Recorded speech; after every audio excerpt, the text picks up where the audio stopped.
واقع بهم والذين آمنوا وعملوا الصالحات رغبات الجنات لهم ما يشاءون عند ربهم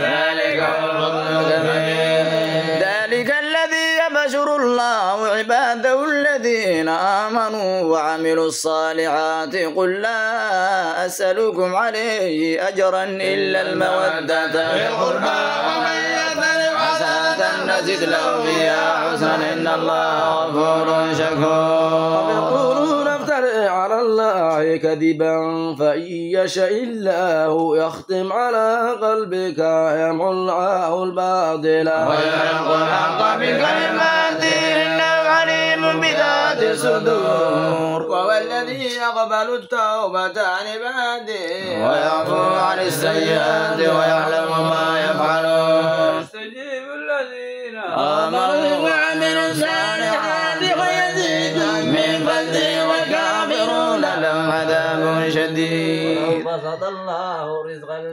ولو بسط الله الرزق